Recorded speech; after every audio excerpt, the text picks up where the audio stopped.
Welcome to Heart, Soul, Mind, and Strength, where we work toward loving God with everything that makes us human. Today we're going to look at the question, why is theology important? What difference does it make in our lives? We don't often think much about theology. We generally leave that to the ivory tower scholars, but it's a lot more important than a lot of people might think. Let's discuss why that is.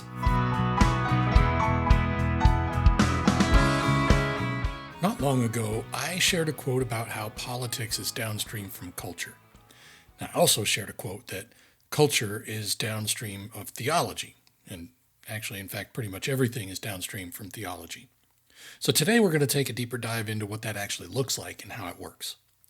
There'll be a number of references that I'm going to be making to theology and God and the Bible and such, and I just want to make sure to point out right from the start that this will be the Christian God that we read about in the Bible, and that when I mention the Bible, I'm referencing it from the Christian worldview as the inerrant, inspired Word of God. So whenever I bring up God or the Bible, that's what I'm talking about. So some of the concepts can also apply to other gods, but my focus is going to be on the Christian God. You can feel free to ask any questions about whether or not there might be application with other definitions of gods, but hopefully you'll get enough of an idea that that'll already be clear. So all that said, we're going to kind of compare two different views on God. God exists or God doesn't exist. And we're going to look at how these two different positions inform our worldview and our life in general.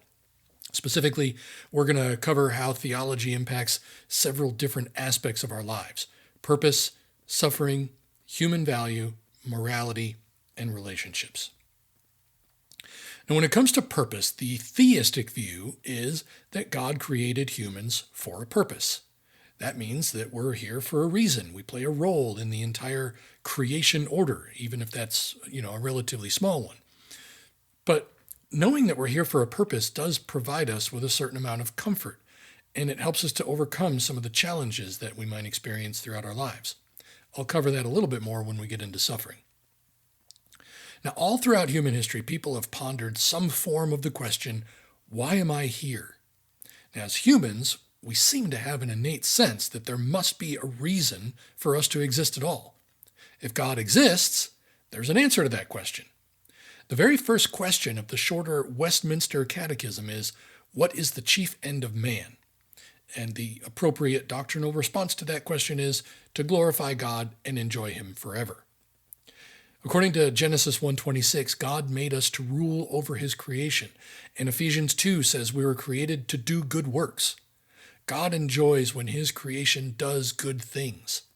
Most of us are a bit like that. When we create something, we enjoy seeing it used according to its purpose. But what happens to purpose when you hold the view that God doesn't exist? Well, if God doesn't exist, then we're kind of stuck with the belief that we're the result of a long string of cosmic accidents, which means that we don't have any sort of purpose to speak of. It ultimately comes down to the idea that our purpose is simply to gratify our own desires to whatever extent we can. Just look around you. As you see people continue to move away from belief in God, it just seems abundantly clear that more and more people are living their lives in exactly that way. Everything they do is about personal enjoyment and pleasure. We're gradually and steadily becoming a hedonistic, narcissistic society. People are willing to do something good for someone as long as it doesn't cost them too much or take too much effort or time. They weigh the price of doing good against the social capital they'll get from other people perceiving them as righteous. We'll get a little bit more into that later. But when all you have to justify your existence is the pleasures of this life, what do you do when things go wrong? If God exists, as popularly understood for centuries, as the all-knowing, all-good, all-powerful divine being who inspired the Bible, and that what He teaches in the Bible is true, then we believe there will be a life after this life, during which we will get to spend an endless amount of time enjoying God and His inexhaustible goodness. Over time, any suffering we experience in this life will shrink to insignificance. Even when we're in the midst of a real and present season of suffering, we can take courage and hope in the future that we have with Him in heaven. Now, I don't mean hope in the sense of like wishing, as in I sure hope I win the lottery or something. I'm talking about the biblical idea of hope, which is looking forward to an outcome we know is certain. So it's more like a kid looking forward to the hope of enjoying going to Disneyland with his family next week. If there's no God, and therefore there's no eternal afterlife, any sort of suffering takes away from enjoying the only years of life we get to live.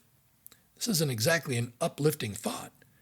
While we're enduring suffering, what's there to look forward to? The only thing we ultimately have in our future is the end. How encouraging. Now, the fact that we're made for a purpose helps us to better understand that as humans, we have intrinsic value.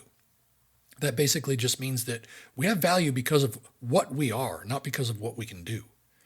While having a purpose can clue us in on the idea that we do have value, it's also important to understand where that value actually comes from. It reminds me of a talk by J.P. Moreland from years ago when I was working toward a certificate of Christian apologetics through Biola University. He was telling the story of a school assignment that his daughter was doing, and it was about Dr. Martin Luther King Jr., and part of her assignment was she was discussing the idea of Dr. King's position that all people have equal value. Now, when discussing this concept with his daughter, he asked her what it was about humans that made this true.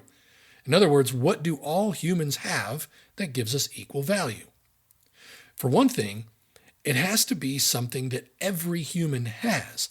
And, Dr. Moreland pointed out, it has to be something that we all have in equal measure.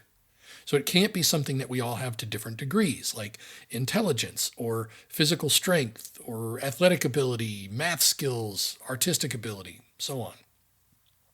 So one thing that we all have, according to his daughter, is belly buttons. Unfortunately, it's unclear how having a belly button gives us any sort of value. So Dr. Moreland explained to her that whatever this thing is that everyone has to have, it couldn't be trivial or arbitrary. It had to be significant enough to confer value to us. Eventually, they arrived at the conclusion that there's only one thing that all humans have in common, and that they all have to the same degree, and that's significant enough to make us intrinsically valuable. That is, we're all made in God's image. Just see Genesis 1:27. Now, if God didn't create us, then obviously we're not made in his image. In fact, in this case, it seems like the next best option is we were the result of millions of years of random mutation and natural selection working together to eventually lead to the human life form. Now, in this view, what reason could there be to see humans as any more or less valuable than any other life form, or any other object for that matter? We're just one of a potentially infinite number of life forms in the ongoing evolutionary process. We're nothing more than a transitional life form, evolved from something else, and eventually will evolve into something else. What about that would make anything more or less valuable than anything else in the universe? We're made of the same type of matter as everything else. We exist for barely a blip compared to the timeline of the universe, and like we saw earlier, there's no real purpose for being here. So if God doesn't exist, we are really nothing more than the unplanned result of matter being acted upon by laws of physics. So if that's the case, then there doesn't seem to be any reason to treat humans as valuable in any meaningful sense of the word. If God does exist and he created us in his image with a purpose, then we're valuable by virtue of what we are. And if we are truly valuable, how we act makes a difference. There are certain moral values and duties that we're held accountable to. Because God created us and he's perfectly good and unchangeable, he's the foundation on which we ground morality. He's the one who determines what's good or evil, or what's moral or immoral. Because these moral values and duties are grounded in the character of an unchanging God, this moral law is unchanging as well. So if an action is moral or immoral, it is so because it either comports with God's character or it doesn't. What we think about it doesn't change the moral equation. It was actually this idea that prompted a meeting with a certain king in 1215, which was recorded in a document known as the Magna Carta. According to this document, the king was forced to recognize that there was a law above the king. While King John was the King of England, Jesus was and is King of Kings, and he's sovereign over all earthly kingdoms. This recognition was a monumental admission at the time, and it ended up inspiring some of the foundational ideas on which the founding fathers of the United States based their ideas for the Declaration of Independence and then later on the Constitution. If we don't have an unchanging God to whom we can appeal, what recourse do we have when people want to harm each other? What's the foundation of our morality? Does everyone just decide their own morality? If you follow that idea to its inevitable conclusion, that leads to some scary results. In the Bible, in the book of Judges, it mentions somewhat regularly that the people did what was right in their own eyes, and it usually didn't turn out really nice. If you'd like a better idea of what that would look like, just watch any of the Purge movies. I don't think we can base morality on each individual person. Now, what if it's based on what society agrees on? This is usually referred to as social contract theory. The idea is that the society determines what's right and wrong, and members of the society are held to those moral standards so they can maintain some sort of order. Well, at first blush, that actually sounds pretty good. But again, if we follow this to its logical conclusion, we start to realize that this can lead to some disturbing results. Think about some of the most famous social reformers in history. People like Dr. Martin Luther King Jr., Mahatma Gandhi, Susan B. Anthony, or Frederick Douglass. If society determines morality, then those people can't be considered heroes. After all, if moral standards are decided on by society, then anything that goes against those societal standards is by definition immoral. Rather than being heroes, these social reformers would be villains. You'd never be able to claim that these people improved society, only that they changed it. The other side of the coin is just as bad. If society determines what's right or wrong, how are we to judge other societies for their agreed upon moral values? If another society, say circa 1930 society in Germany, decides that exterminating the Jews is virtuous, well, you and I might not like that idea, but since we're not part of that society, we have no say in the matter. The fact is, without a moral lawgiver to ground our morality, there's no objective foundation for any moral system. It just becomes arbitrary. If one person or group holds one set of morals and another person or group holds another set of morals, then what happens when the two conflict with one another? There's no outside objective source of morality that you can appeal to, like with what happened at Runnymede in 1215. So really, the only way to settle the issue is by force. Whoever's stronger gets to decide. Would you want to live in that kind of world? I wouldn't. I think it's much more plausible and more clear that we have an unchanging objective standard for our morality so that we can all be subject to the same values, duties, and obligations. That way we can be better at living with each other in something more like harmony. Now, the idea of living in harmony, well, that leads us to look at the importance of relationships. It's one of the clues that we're made in God's image is the fact that we need relationships. Before God created anything at all, he lived in a perfect relationship as Father, Son, and Holy Spirit. There was a perfect and complete loving relationship between the three of them. Now, part of being made in his image means that we're made for relationships, both with him and with each other. And it's within these relationships that we're able to show love through things like self-sacrifice or generosity, courage, compassion, patience, mercy. Those virtues are, to some degree, what helps us to develop deeper and more intimate relationships with each other. Generally, people don't look forward to developing relationships with someone who's mean, selfish, cruel, and rude. These kind of people can really cause a lot of frustration. I think that's because, to a large degree, since we are made for relationships, being around someone like that creates a certain kind of relational discord. On the one hand, we want to be around people, but on the other hand, someone like that is difficult to be around. It's like a relational dissonance. Now, what about if God doesn't exist? Without God, those virtues, like being generous, they're not good. They just are. If there's nothing to ground their goodness, then they're just simply behaviors. Some people may prefer those behaviors, but there's no objective sense that they can be good. Now, on the other hand, being angry, mean, bitter, or rude, it's not actually bad. Again, it just is. Maybe you'd prefer not to be around that kind of behavior, but it lacks any kind of moral or ethical designation. All these things come down to is personal preferences. Without God, the only two primary motivations for our behavior are survival and pleasure. We live in a community with others on this view, primarily for the survival benefits. There's safety in numbers, so, you watch my back, I'll watch yours. As for pleasure, just look around at our culture.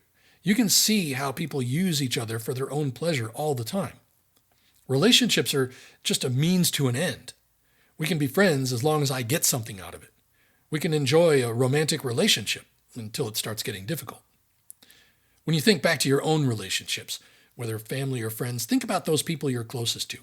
Maybe you've had like a best friend since you were in third grade and you've been through thick and thin with them. The reason that person is so important to you is at least partly because there have been difficult times that you've gone through with them. You've probably fought and argued and made up, gotten each other out of trouble, maybe even gotten each other into trouble. And you always come out the other side being closer, with your relationship is stronger. When difficulties come up, you've got so much time and energy invested in each other that you could never just throw away that relationship. It's almost as though, as much as our increasingly godless culture tries to teach us that relationships are centered on what we get out of them, we still somehow retain the understanding that there's more to them than that. We long for deeper, longer-lasting, more fulfilling relationships.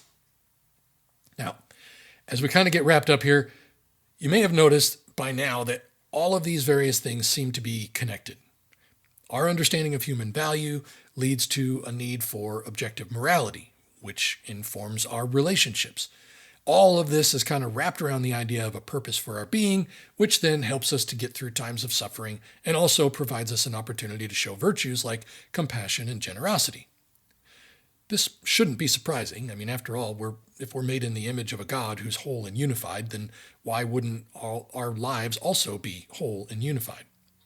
At the end of the day, maybe God exists and maybe he doesn't.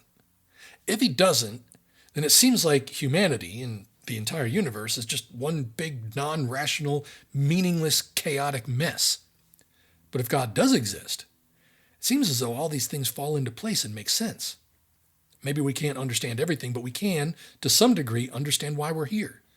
We can take comfort in the future in order to help us endure suffering in the present. We view humans as valuable due to all of them being made in God's image. We can understand that there are moral values and duties to God and each other, and we can better understand the importance of living together in relationships in a deep, loving, self-sacrificing way.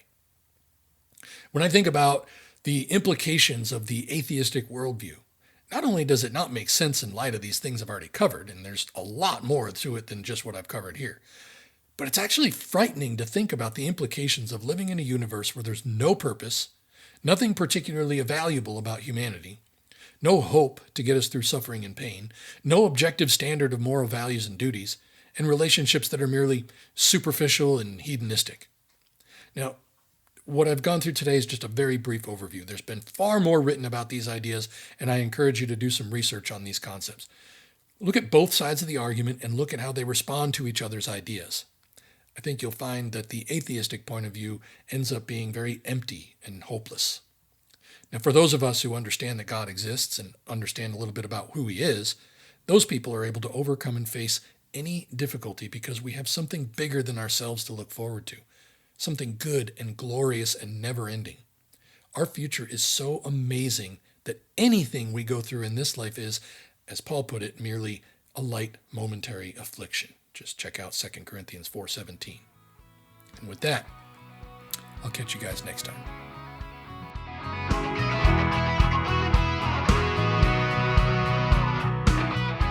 Thanks for listening to Heart, Soul, Mind, and Strength. I hope this was helpful and maybe even a little bit thought-provoking. Please feel free to leave me any feedback you may have, and as long as it's respectful, I'll do my best to get back to you.